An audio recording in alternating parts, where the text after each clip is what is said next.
Welcome to the Functional Relations Podcast, where we set aside time to have engaging conversation. I had to swallow halfway through. Yeah, man. Just take a deep breath before, so you're gonna. Okay.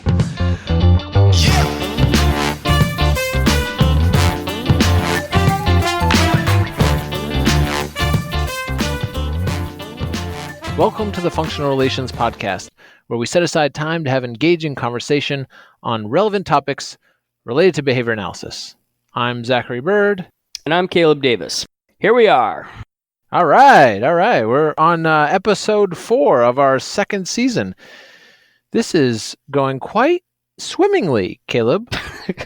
Yeah, I would agree. I think it's going well. It's so far so good on season 2. I have one question for you, and also a riddle. All right. I'll guess I'll take the question. Okay. Yep, it does go in that order anyway. So Perfect. Yeah. So the question is just, have you ever been in a meeting? Yes, I've been in many meetings. Okay. I just had to make sure. That way you kind of know the background to this riddle, because you have to have a meeting first. Okay, here's the riddle. Are you ready? Yes. How many BCBA meetings would a BCBA meet if a BCBA would meet with BCBAs? I don't even know what you just said. Like that. Caleb. I don't know. It's like, how much wood would a woodchuck chuck if a woodchuck could chuck wood? Yeah, I get that, but that's not really a riddle. The woodchuck thing is not a riddle. What is it? I don't know. I don't think it's a riddle. Is it a tongue twister? I think so. I think you just made a BCBA tongue twister, but I don't think it's a riddle. Okay, well, I guess it's not a riddle. It's something not to figure out. But what I gathered from that was something about BCBAs having meetings. And if that's why BCBAs have a lot of meetings. Yes, that's true. I mean, I think I spend half of my workday in a meeting.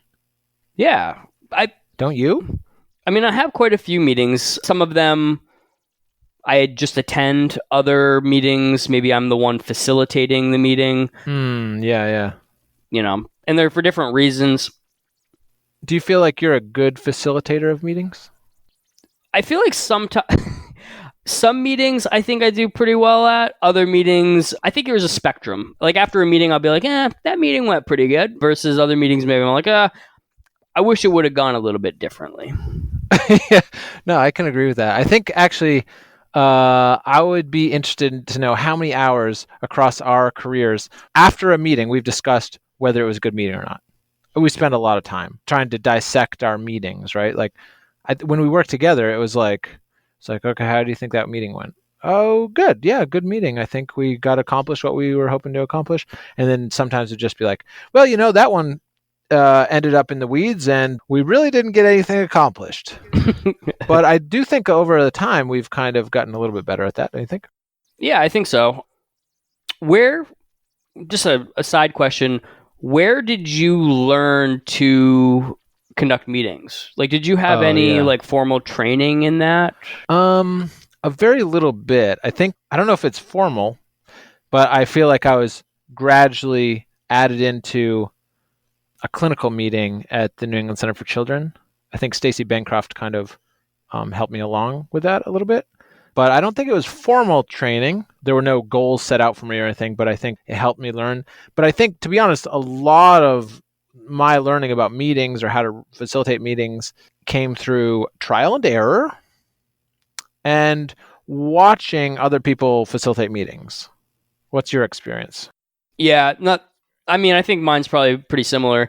I think that knowing that we've attended many meetings maybe before we actually were, tasked with facilitating them, you get the opportunity to observe how different people run meetings. You may not get to see like the behind the scenes stuff, like how they organized it, but you at least saw like the execution. So I think that's helpful, being able to observe people and kind of then trying to, maybe model the way you run a meeting after somebody that you're like, oh, I I kind of like the way that meeting went. Yeah, right. If you feel productive after, I think behavior analysts are it's part of our training and part of our way of thinking, which is to analyze what went really well about that thing or what didn't go well about that thing. And so we sometimes will see really productive meetings and think, oh, well, what was it that made it so productive? Especially when we're trying to do our own. I came across this article in Behavior Analysis and Practice called Planning and Leading Effective Meetings by Linda LeBlanc and Melissa Nosik. And I hadn't really thought about it before, like they're thinking about it. Like they're using like a behavior analytic lens to dissect the important components of what effective meetings consist of. And so I thought I'd share it with you because I thought it would be a really cool resource. It wasn't around when I was trained, but I could imagine it being a very useful tool to train upcoming BCBAs on how to run and plan for effective meetings. Oh yeah, that's interesting. That actually seems like a really valuable resource, especially given, obviously we've been talking about how oftentimes we're in meetings, right? And Right. we both described how we've had probably varying levels of success in running meetings. So yeah, I'd be interested to check that out because yeah, it does seem super helpful. So I was thinking it could be a really good episode for us to focus in on meetings as a topic for a podcast episode. Sounds like we're doing it. All right, let's do it. Hey, we should find someone who's really knowledgeable about running meetings and see if we can get some more insight on planning and running effective meetings. Sounds good. Let's do it.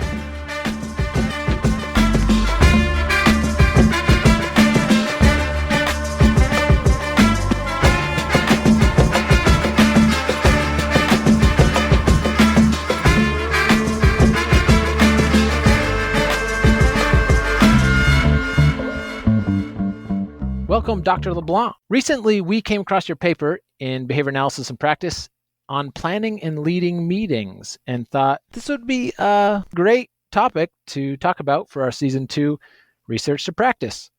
What did you see in the field that had you think that writing this paper about meetings would be really important? Well, my co-author, Dr. Melissa Nosik, was chatting with me one day. Dr. Linda LeBlanc is the president of LeBlanc Behavioral Consulting and is currently the editor-in-chief at the Journal of Applied Behavior Analysis. And we were talking about our experience of having meetings. She's at the Behavior Analyst Certification Board, and they have a lot of meetings. They have small meetings. Yeah, they have big meetings with like 20 experts from the field. And people are giving a lot of their time to the BACB as subject matter experts, and she felt the need to make very good use of their time and to make multiple consecutive all-day meetings as enjoyable as they could be. And that's no small feat. That's true. As an executive in a human service organization and as an organizational consultant, many people approach me about how to be more effective with their time. And what I usually say is, let me look at your meetings, because we spend so much time in meetings and we don't always have a learning history that supports us to behave effectively in meetings, that it's an area where you can kind of almost grab back time and efficiency. Oh, right. So it felt to us like it's something that almost every behavior analyst does almost every day. And if you can make an impact on how people are able to execute on something that frequently, it's kind of like making someone better at reinforcement. That's a powerful tool to give someone. Yeah, that's true. I know Zach and I, we spend obviously a lot of time in meetings as practitioners, and more recently we've been spending a lot of time, or at least I have, in meetings in front of my computer since we're doing everything remotely right now. But in your paper, I know you cited some research, not necessarily from behavior analysis, but just like other areas that have kind of looked at meetings. But what are some areas from behavior analytic research that you think are valuable when we think about how to plan and be more effective with our meetings? We scoured the literature, particularly the experimental literature. And to be honest with you, behavior analysts are not studying meetings. Mm. And there's a little bit in OBM, but far more well studied in traditional organizational psychology. So we borrowed from other literatures Nice. and attempted to translate as well as we could. The one thing that I think is a very strong guiding principle and practice from behavior analysis is kind of a job duty checklist. The notion that you should be able to create a checklist that lets you know if what happened is what should have happened. We do that all the time. We do it with procedural integrity. We do it to kind of evaluate, did I hit all of the components of training? And we tried to take that approach of let's deconstruct and reconstruct an effective meeting.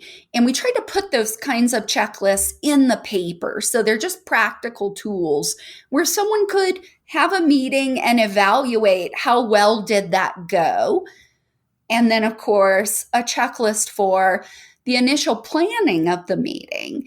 And the planning, to be honest with you, drives the execution. And that's, I think, a common theme throughout behavior analysis. It's rare that we go in with no plan for what we want to accomplish and no thought about the strategies that we will use to accomplish that. And so that notion of plan it out, know exactly what the antecedents and consequences should be, know what behaviors you expect to see, and consider the meeting an environment microcosm. And I think that's a way of thinking that is useful in meetings and useful in everything. Even though we're behavior analysts, we can sometimes fall into that hole a little bit where we forget that we are an organism that exists within an environment and that we are also the environment to a whole bunch of other organisms, and that stuff's not just happening to us. We can behave in ways that will affect our environment, and we can select our environments to be ones that evoke the best and most effective behavior. And so this paper in large part was really about reorienting people to meetings are about behavior and antecedents and consequences, and we got this. We know that stuff. It's not remarkably different. Yeah, that's awesome. Yeah, that's a smart way to think about it. It seems that there were like three main areas in the paper. There are like purposes of meetings, planning meetings, and leading meetings. So if we were going to break it down and focus on that first area, what would you say are the main purposes of meetings? Well, we talk about explicit purposes of meetings and more implicit purposes of meetings. So some of the explicit purposes of meetings might be, this is a supervision meeting or a performance feedback meeting. Maybe it's a training meeting. It could be a meeting where we're communicating with the whole team. Let's say in behavior analytic practice, you might have a team meeting and you're kind of communicating, here's the progress that's been made, here are the data, we're going to make these changes to the protocol, we want to do this. You're communicating information. So certainly supervision, performance feedback, communication. I do a lot of project management meetings, which means somebody wants me to do something like edit the journal and manage their papers and talk with them about whether an idea for a paper is useful. And all of those meetings together kind of create the river of marks that keep me timely and effective and result in the ultimate outcome of the issue of Java. But I have to have those intermittent marks for deadlines and productivity and connection with people in ways that will keep projects moving forward. So all of those can be useful explicit purposes of meeting. When you go to the meeting, you know you're doing that stuff, right? Yep. You're not coming to my Java project meeting to talk about, whether you prefer a Pinot Grigio or a Chardonnay. But there are a lot of implicit purposes of meetings. And I kind of call this my back pocket agenda. I don't think we put that in the paper, but the notion that, let's say I am serving as an organizational consultant to an executive team of a human service agency. They want me to help them make their organization more effective, have clinical systems, blah, blah, blah. We're going to have an agenda and be nice to them because they have hard jobs will not be written on it. But in order for me to be effective, that's part of my back pocket agenda. And so it could be reinforcement. It could be shaping. It could be just observation and data collection in a very subtle way. When I managed large teams and I had different people working on projects, I often just watched how they spoke to each other, how they bounced ideas off of each other, how they interacted with each other. And this would let me know, do I need to help draw out this person? Do I have a little brewing problem that I could work to help these two people have a better working relationship somehow? Now, I wasn't going to put that on the agenda. I'm monitoring you to, enhance your colleague your relationships. But these are things that we either purposefully do or fail to do in meetings. And so thinking about the function of a meeting as a deadline, if you want a project to move forward in a reasonable fashion, having your meetings set at times in which it will be reasonable to accomplish the set tasks allows you to have that accountability, that immediate reinforcement, because most people finish their tasks right before the meeting. And so there are just these ways that you can bring behavioral principles to bear within these interactions, right? So when I say, a meeting can be an environment, that environment can include reinforcement. It can include prompts. It can include factors that alter your motivation to do a variety of things. But it takes some understanding that you could do those things in a meeting and that you should do those things in a meeting, and some of the things that you maybe shouldn't do in a meeting, such as in a group meeting, providing consequences that are more negative or aversive in nature, even mild ones. Yeah, that's super helpful information. And I'm just thinking, like, if I was a practitioner right now and I was listening to this and I wanted to improve my meetings and I wanted to think a little bit more about how to plan my meetings more effectively, do you have any tips for them? Like, what would they do to get started as far as doing that work up front before the meeting actually starts to make it more successful? I think the more you do up front, the more successful the meeting is going to be. So there is an appendix in that paper that has a checklist, and it's got all of those. Checklist. The checklist. It's amazing. We got to have a checklist. It. It's got all of those explicit purposes, and then it has some of the implicit purposes as well. And I don't like to rely on my remembering. I would rather just have a list of things that can be impactful, discriminative stimuli to evoke the behavior that I need.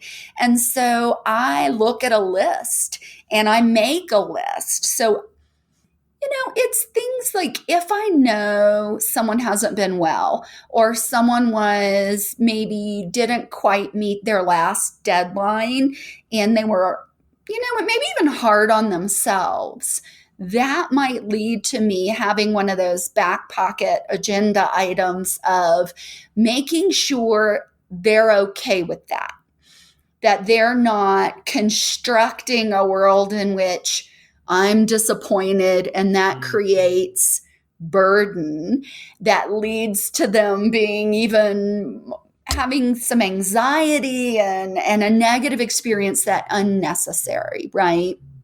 And again, I'm not going to write that on the agenda that's shared with them, but I do think that notion,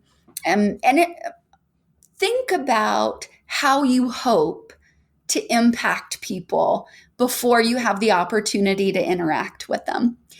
If you've ever run a social skills group for teenagers with Asperger's, it's not the way we phrase it to them, but it's a big part of what we're teaching them to do, because it's a big part of how you can be personally effective. You're going to impact people.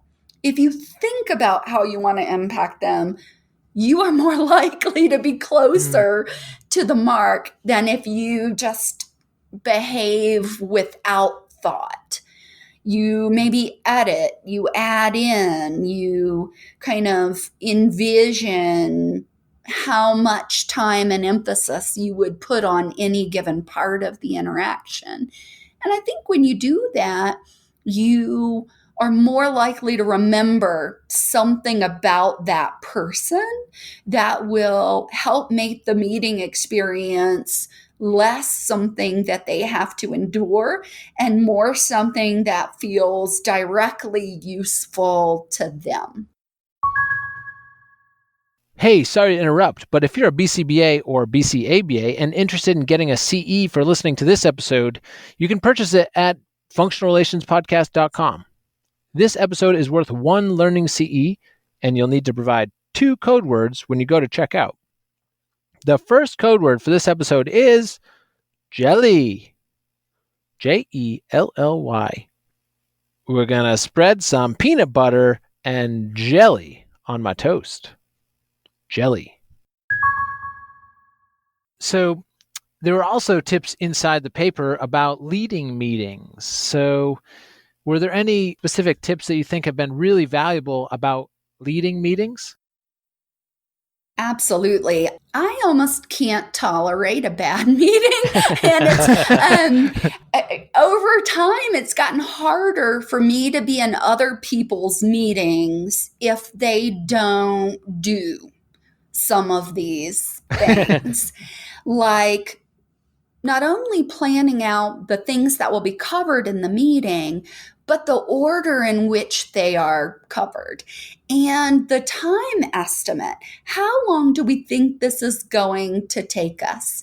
If you don't have a reasonable flow and progression of items and know how long each is going to take, you're kind of just hoping you can fit everything in before the bell rings, right? But this is not 5th grade. We want to prioritize what needs to be covered. We want to have an idea of how it might be covered and how long it will take. And I think that your ability to estimate how long it's going to take to cover something in a meaningful way. Is it an item where there's going to be a good bit of discussion and interaction? Is it more of I need to convey some things to you, but I think your answers back will be relatively quick? That notion of naming the item in a meaningful way, identifying where it needs to occur in the flow of the interaction, and estimating how long it will take, that, to be honest with you, ends up solving a lot of meeting problems. So it's one of the things that I encourage. You have to put the time in before the meeting, but the return on investment of that time is so powerful. So if you think back to meetings that you've been in, and you ever remember thinking or even saying out loud to your friend, like, wait a minute, how do we know blah, blah, blah? Oh, that's later on the agenda. We're going to get to that. It means that there was a need to have information in a certain order, and the agenda didn't reflect that. Oh, yeah. Interesting And point. so when you have a really well-designed meeting, it's like, hey, let me convey this information. Now that's going to roll into this information. And now that's going to make us more capable of encountering this next information in a meaningful way. So the other thing is, if you've ever been in a meeting where it's like, oh, looks like we're out of time. Everybody, can we stay 20 extra minutes? Whatever it is you thought you were going to do with the rest of your day. Are you okay? Just like, I'm going to blow up your schedule because we got these things. And it turns out I put all the most important ones at the end. We can't leave without getting these done. But I'm so glad we talked about the football game. I like talking about a football game, but I schedule my time very planfully. And so I can't just stay 20 extra minutes in your meeting because the next thing should be happening, or the next job of paper is waiting, or the next whatever it might be. So to me, that skill of make a list of everything you want to cover, think through, even generally, how the pieces of information are going to flow into each other, and revise. Your draft agenda is not your final agenda. Usually you just write down whatever comes to mind. And so maybe the most recent thing is what's evoked. Yeah. That doesn't mean it's the most important thing. That just means maybe it's like a pain in your butt right now and you need to. So editing, really. It's about editing. It's about estimating time and then prioritizing. So when I make an agenda, there are certain things that I think I could say this out loud to people, and I will if we have enough time. But I generally will put kind of announcements, fun things at the end if we have time. And I might start the meeting with just one bit of positive news, personal connection, that kind of thing. But I'm kind of thinking about, I could email you this, and I will if we don't have time to cover it live, but I'll say it to you if we have time at the end. You won't know for sure whether you have time until you get to the end. And so being planful and then estimating. And I find when people try to start estimating how long each agenda item is going to take, they can be wildly off. Yeah. Right? Yeah. People get kind of maybe stuck in the weeds on some topic they weren't planning. And then the next thing you know, it's like time to go. And it was the first item on the list. That's exactly right. And part of what's happening there is we typically do not behave in 1 hour bouts. We behave, and a behavior takes a few seconds. So, if it's a chain of behaviors, and it's washing your hands, it's 20 seconds or whatever. But that notion of like, well, behave for an hour and then there's a consequence, that's usually not particularly effective unless maybe you're running a half marathon or something. So an agenda kind of allows you these checkpoints of, okay, I thought I was going to get this much done in this amount of time. How am I doing? Do I need to speed up? Do I need to slow down? Do I need to maybe edit because this was important to talk about, but it took twice as long Fortunately, I put the least important and urgent thing at the back end of the agenda. And so we're going to scratch that off and defer to next time. So part of those time estimates is it really allows you multiple intervals within the meeting to assess how well you're doing according to the plan and to adjust accordingly. As I'm listening to you talk about this, it's so apparent that there's all these skills required to be a good leader in a meeting, right? So like monitoring your agenda, keeping track of time, if people get stuck in the weeds, kind of getting people back on track. Why do you think practitioners should consider focusing on this skill set and improving their skill set in this area?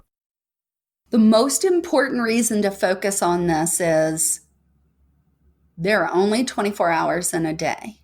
And no matter how hard you wish and hope, there are only ever going to be 24 hours in a day. And the only way to kind of grab back time is to behave more effectively with respect to time. And so 5 minutes of planning, that makes an hour and a half meeting an hour. Boom. You just grabbed back 25 minutes. Oh, that's brilliant. There's almost an economic exchange about it. So there are a lot of skills, I think, involved in leading a meeting. The ones to begin with have to do with planning and basic time management. That's a great foundation. Plan your agenda, estimate how long things will take, estimate and use what I call the 50-minute hour. I think people make the mistake of assuming that something isn't sandwiched. Everything is sandwiched between other things, which means you got to get in there, have your meeting, get out. Even if it's on technology, you've got to enter the room, you've got to, do whatever, you've got to wrap up. So planning 50 minutes of content for a 1-hour meeting, 25 minutes of content for a 30-minute meeting, and estimating how long each thing is going to take, that's a great foundation. And that will actually handle most things for a one-to-one meeting. Group meetings are a little bit of a different beast because there are additional complexities with respect to the dynamics of the attendees. And the leader of the meeting, and if you don't know who the leader of your meeting is, welcome to a bad meeting. It means there is none, and it's going to be an in the weeds free-for-all. But it's particularly with group meetings, what you have is this situation where multiple people are both organism and environment for each other. And all of those different dynamics could evoke the wrong behavior or the right behavior or suppress behavior or whatever it might be. So the meeting leader really not only does have to manage time, and you can designate a timekeeper to kind of give you the heads up. I like a visible on-the-wall clock because other people can check that clock as well, and that can actually serve as an SD to other people in the room. And people don't always behave remarkably professionally in meetings. This may shock you, but even behavior analysts may interrupt others or dominate the conversation or fail to participate when they have a great idea and not offer it up to the group. And so the more advanced meeting skills are really about knowing the people in the room, how they're likely to behave, quickly recognizing how that behavior is likely to enter into contingencies with other people in the room, and then managing that. And I think that is a more advanced skill. You evolve it over time.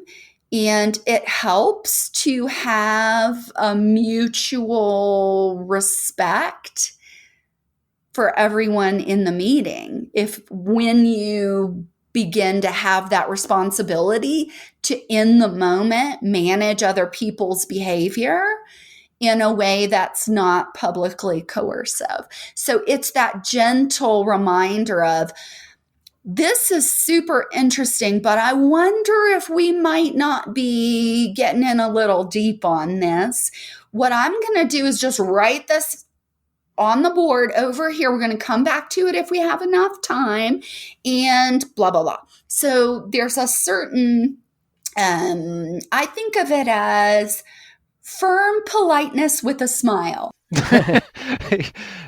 Here's what we're going to do, why we're going to do it. I know we all want to be effective here, and so glad I get to interact with you. But now we're going to move on to the next agenda item.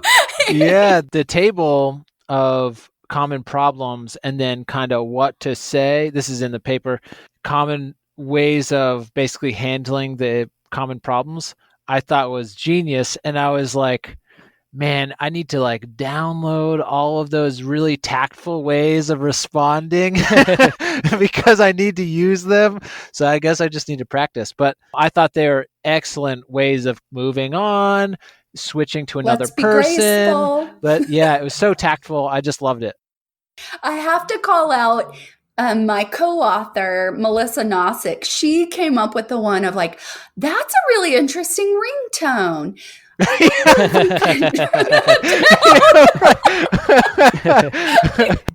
fantastic. Just from when I read the paper too, I feel like I'm going to go and assign it to all my supervisees too, because I feel like when you're training behavior analysts, that skill set of like how to conduct yourself and how to tactfully redirect people isn't something that people necessarily get training on. So I feel like the paper could be an excellent resource for somebody, because it not only gives the tips, but it provides examples like that of like things that you can say. So the script, I feel like, is very helpful for new BCBAs. Well, that's great. We put a lot of time into coming up with those examples and hoped it would be perceived as helpful. You know, there are a few exemplars in a world where you need 100, 200, 500, but at least having some examples of how you might broach something in a public context, or finding a way to then get to a private context or what have you. I think that's the part that feels hard for people who are relatively new at leading meetings. Something becomes uncomfortable. It's uncomfortable to everyone in the room, right? We know these two people have gone down the rabbit hole, and the rest of us are like, come on, what's going on? Yeah.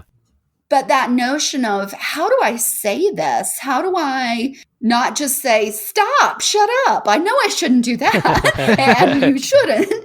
But what else do you do? I think a lot of times that's what leads people to not actively manage a meeting when they could do so.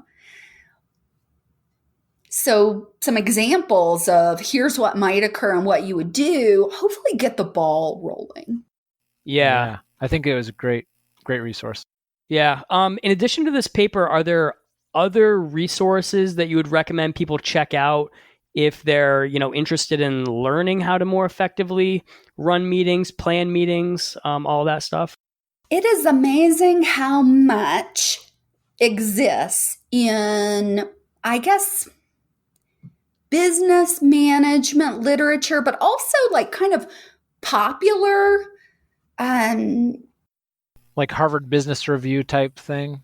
Exactly. Yeah. 10 tips for meetings and blogs and what have you, that covers material on meetings. Now, what it doesn't include is some of the behavior analytics stuff. So it doesn't really talk about being mindful of the contingencies that you're providing in meetings, Right. that when someone who generally doesn't speak finally contributes, or you kind of give them a little eye and smile, and then they do contribute, Yeah. that, oh, giving them the floor, and that's interesting, and that kind of thing.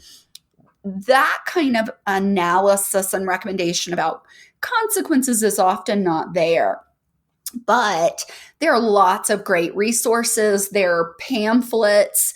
I think there's one on how to make meetings work. That's very good. There are tons of resources out there. And, they almost all say the same thing: plan in advance, start your stuff on time, take notes and be accountable. It's basic. The issue is that once we go into a meeting, people often are so caught up in the content of the meeting that they forget that the structure and function of the meeting is what makes the meeting. I mean, there's nothing in there that I talk about that's specific to the content of the meeting. You could be having a meeting about how we're going to solve the crisis on Apollo 11 or 13 or whichever one it was when they had problems with the filter. Like, it's still okay. Here we are. Here's the purpose. Here's the parameters. Here's how we're going to designate tasks.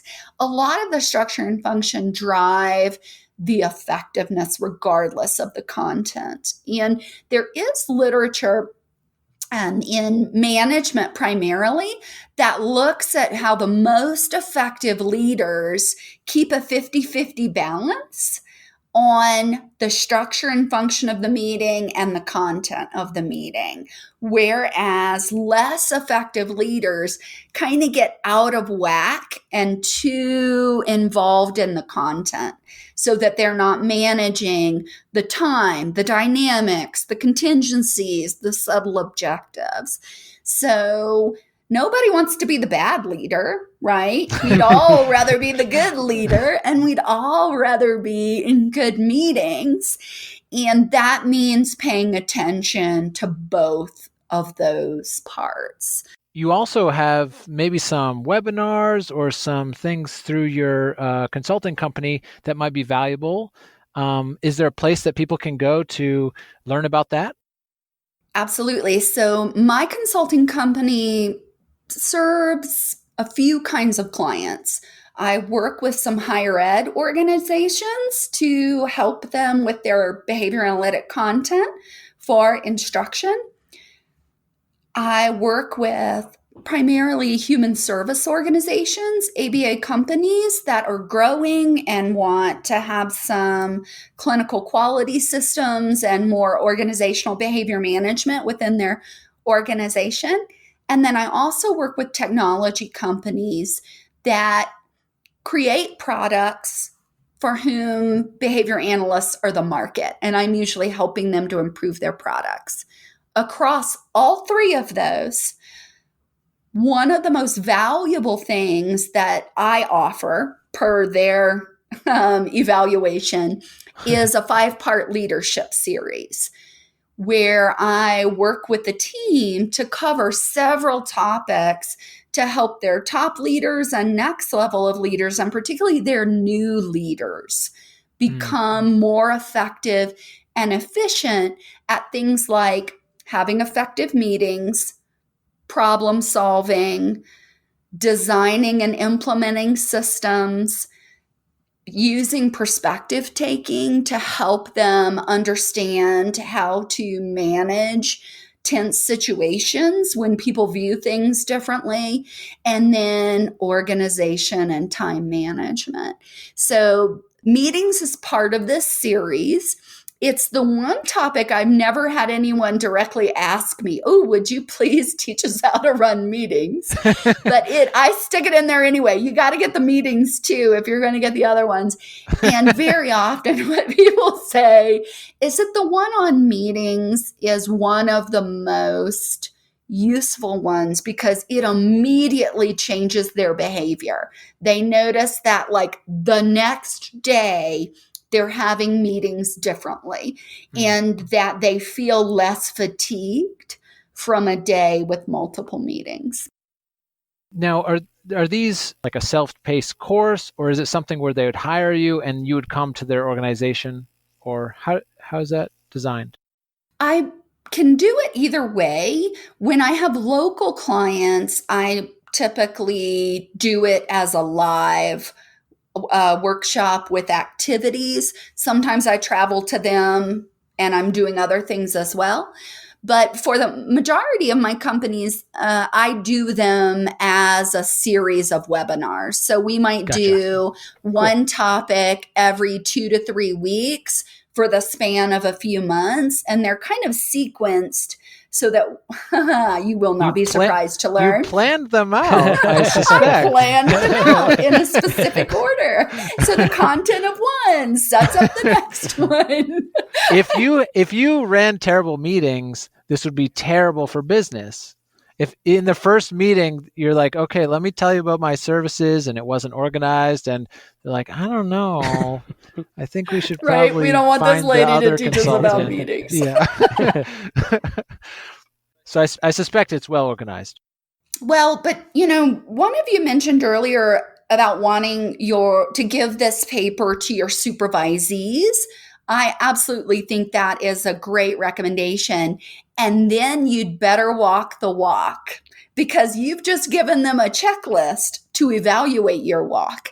And so if you're going That's to right. be running meetings, teaching classes, conducting trainings, you need to up your game and also be a model to them for upping their game, and also a direct experiential consequence of what it feels like when you have great meetings. So I always say my goal when I have a meeting is that the people in the meeting with me feel like the meeting couldn't have gone any better and it shouldn't have gone any other way, and that I cared that I was in that meeting with them. And if you can have that effect on people, it really changes how they perceive their interactions with you. And I think it changes how they perceive the value of your time. Yeah, that's a great point. Sometimes there are small things that matter a lot when you're implementing, whether it be protocols or procedures or like anything in behavior analysis. Are there minor details that might be overlooked sometimes when people are planning or running meetings, but are at the same time really important to pay attention to, in your opinion? I think one of the things kind of slips through the cracks is it ties back to that understanding of a meeting as a potential deadline. But something can only function as a deadline if you knew you needed to do it, you currently remember that you need to do it, and you have sufficient time and resources to get it done before the deadline. So this is a common one that I see, and I think like, what are you doing? We had a meeting a month ago. We're going to have the follow-up meeting tomorrow, and I send out the meeting notes the day before the meeting, and it's got a list of 6 things that we were supposed to get done during that month, which it's now tomorrow. And you trusted someone was taking the notes because there was a note taker. So you didn't take the notes, but instead of sending out the meeting notes and action items immediately so that they could evoke behavior over the next 29 days, this now becomes a stress producing event, and someone's got to kind of change around their schedule to accommodate an emergency that never needed to be. So that is such a small detail of send out the notes within 24 hours and Right. bold every action item. Yeah. But I find it makes a tremendous difference in people's ability to behave consistent with expectations without experiencing a lot of stress. So if I were to say like one small detail to get right,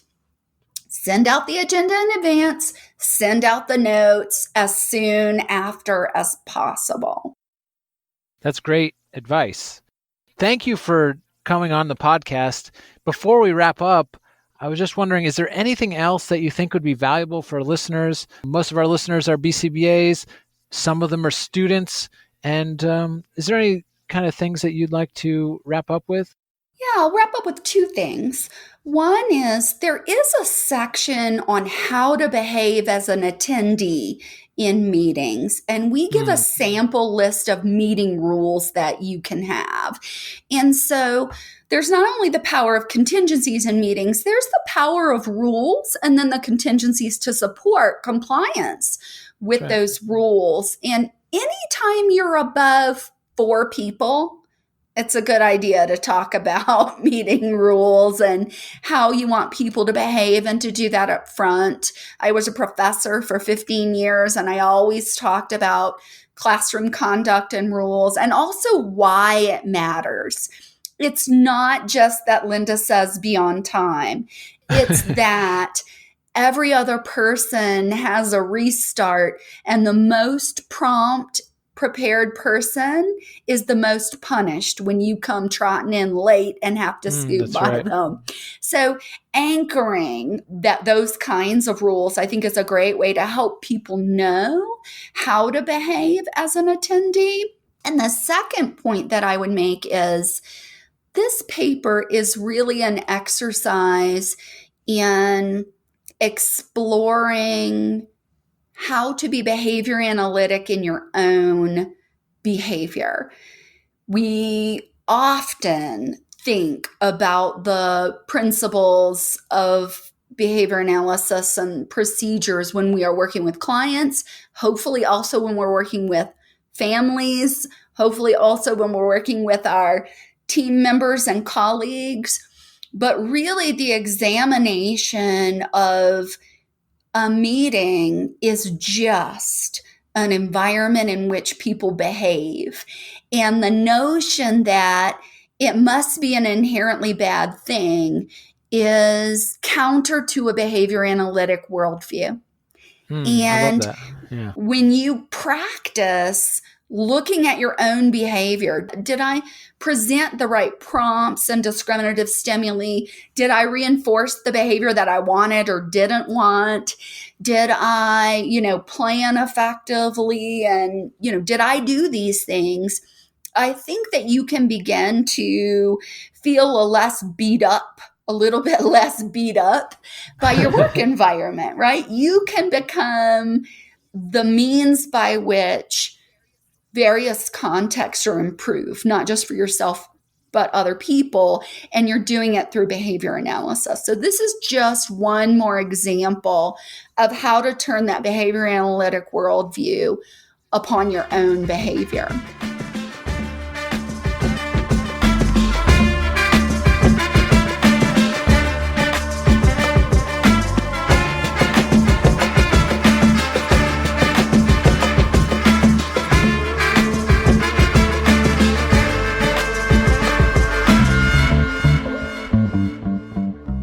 Hey, and welcome back, everyone.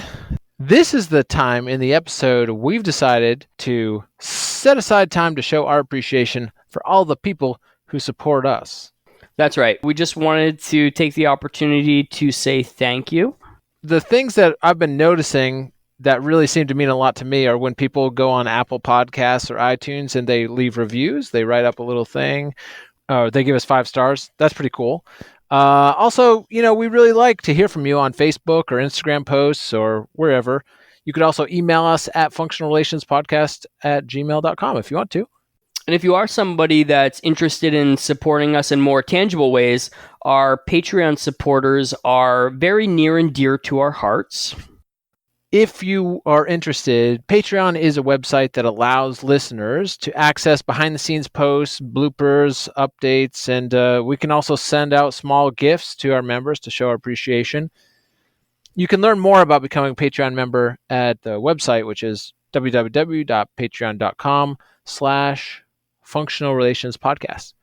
You can find that in the show notes, that link. And anyway, thanks so much. We definitely couldn't do it without everybody's support, so it's much That's right. appreciated. Yeah. So let's jump into the interview. We just had an interview with Dr. Linda LeBlanc. What did you think? I thought it was excellent. Topic super relevant. And Zach, you'll be pleased to know that I have prepared an agenda for our meeting. Well, great. We already know that because I shared it with you prior to today's recording. So, yes, we have an outline for our last segment on this podcast. Do we stick to the agenda? Does it seem to run very smoothly? We'll find out. Yeah, like if you get stuck in the weeds, Zach, I might have to get us back on track. Keeping an eye on the clock the whole time. Yes, very good. Yep. And we both have clocks that we can see visually here. Do you have the list numbered or bullets in some way? Yeah, actually, number one, and what is the number one thing you wanted to mention about this podcast interview, Caleb? So, planning ahead. That was like a big, probably the most important, which clearly I have taken to heart and begun implementing. So, but yeah, in all seriousness, the idea that planning ahead, thinking about your meetings before they happen, coming up with an agenda, thinking about what items you want to talk about on the agenda first, think about how long they'll take. And right. I know in our opening segment, we talked about how we've had varying levels of success with meetings. After the interview, I was actually going back and thinking about that. And I was like, I think meetings that have gone well are probably the ones that I've planned more for. So I think that for sure. That was a little bit of validation right there to all the useful information that Dr. LeBlanc shared with us. Yeah, that's right. I loved the way that, and she mentioned it a couple times, and I really appreciate it, which is just to say, like, we know that our behavior will affect other people, right? We know this as behavior analysts. Our behavior can be a reinforcer. Our behavior can be a punisher. Our behavior can be prompts for other people. And if we know that our behavior is going to impact other people, then shouldn't we, instead of leaving it up to chance, we should be planning about the impact that we're going to have on other people? I feel like we talk about this oftentimes in behavior analysis, but the idea that behavior analytic principles, they're not just for, our interactions with clients or parents. It's always there. Like behavior analytic principles are always at work. And meetings, I thought this topic of meetings was an excellent example of how we can think behavior analytically, and maybe we probably should think behavior analytically about meetings. Yeah, I think over time I've struggled with, on one hand, knowing that behavior analysis can be used in any area in which behavior is present, right? People talk about like behavior analysis can change the world. And like I think in grad school, I often thought about how, yes, we just need to apply behavior analytic principles to everything we do. But then that's on one hand. But on the other hand, when I go to do that, I sometimes get discouraged because it's like my repertoire doesn't always generalize to all the other areas in the world that I am not experienced or trained in. And so I think having her come and describe like a functional analytic or a behavior analytic approach to running meetings was just like, I just love that. Yeah, exactly. And especially if, maybe that's an area that you want to improve upon, right? It's providing like valuable resources to help you do that, right? So it's providing a little bit of like instruction and ways to sort of monitor your behavior of running effective meetings, right? So when I think of like the checklists that are provided within the article, really a great way to, track and see how you're doing with your meetings and the things that seem like they're probably necessary to have effective meetings. Yeah, so just so people will know, I guess, we're going to put that, if you can't find the article, we're going to put a link We're going to put a link to it in the show notes.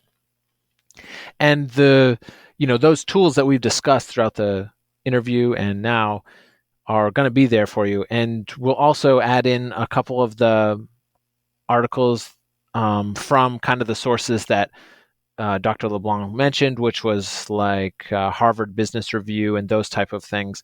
We'll put some of those in the show notes to help you out. Caleb, when you think about training future BCBAs, because you do some supervision, do you think that this will be a valuable tool for training, or have you thought about how you might change the way you train folks, or do you know? Yeah. What are your thoughts?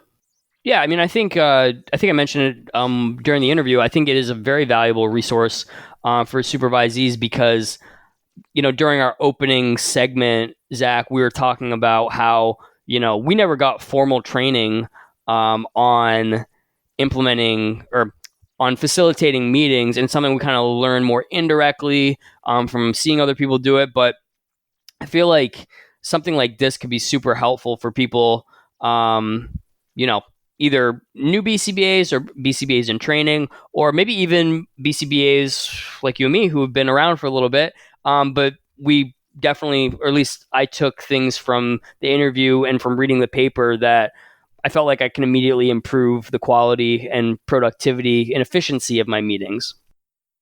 I think I can change a few of the processes I have as well. So I'm really happy that we were able to talk to Dr. LeBlanc, and I was just pumped about finding this resource because I think we spend so much time in meetings that there's no reason why we aren't doing more to focus in on the behavior involved in meetings as facilitators and even as attendees. Like, there are things that we can be doing to change the behavior of other people in the meeting, and we should be planning ahead and doing that. Hey everyone, if you've been listening to this whole episode and you're interested in getting a learning CE, the second and final code word is Buffalo. Buffalo. Buffalo. It's a city and an animal. Buffalo. When you finish the episode, head on over to functionalrelationspodcast.com to purchase your learning CE. Oh, and also, if you're in need of ethics CEs, don't forget you can get 2 ethics CEs for any of our episodes from season 1. I really appreciated that Dr. LeBlanc took the time to come on our podcast to talk to us about it. I think she originally was like, why do you want to have a podcast about meetings? Wouldn't that be really boring? And yeah, maybe you're here listening to this podcast and you thought that was a really boring episode. But I personally thought it would be a very important topic because of how much time we spend in meetings. So anyway, thanks to Dr. LeBlanc. And and we'll take the opportunity to make sure we put in the show notes this article, and you can jump in that article and read it, and then look at the appendices that are in there about the meeting checklist and the different ways of responding to less appropriate behavior inside meetings and things like that, because those are really valuable. So we'll put that in there, and we'll put a couple other more mainstream sort of articles on running meetings for you to check out. Yeah, just think tomorrow you could be running significantly better meetings. Just like that. That's right. Yes. Very good. Yeah. So, Caleb, and we should also mention, right, that Dr. LeBlanc and, there are a lot of other brilliant behavior analysts. They're on this podcast called Inside Java. It's a series put together by Matt Sikoria and the Behavioral Observations podcast. It basically kind of takes a deep dive look into Java, and I really did enjoy their very first one. It felt like I was kind of behind the scenes at Java, and so I thought that was pretty cool. So you could check that out. Also, if you're interested, Dr. LeBlanc has this 5-part leadership series that she does as a consultant for different companies, and one of them is actually on meetings. So that would be pretty cool if that was something that you're organization was interested in. We'll actually add her website into the show notes in case that was something you were interested in finding out more about. This episode is worth 1 CE, so you can go to functionalrelationspodcast.com to get that CE. Also, if you want to support us on Patreon, you can go to patreon.com/functionalrelationspodcast and check out some of the different tiers that are there for members. And Caleb, thanks a lot. This was really fun. And I think that the last section of this podcast went really smoothly. Yeah, I think we stuck to the agenda. I kept you from getting too off track, and I think we finished on time. So doing all right. Perfect. All right. Well, thanks a lot. We'll be releasing another episode next month. Thanks a lot, everyone. We'll talk to you later. See ya.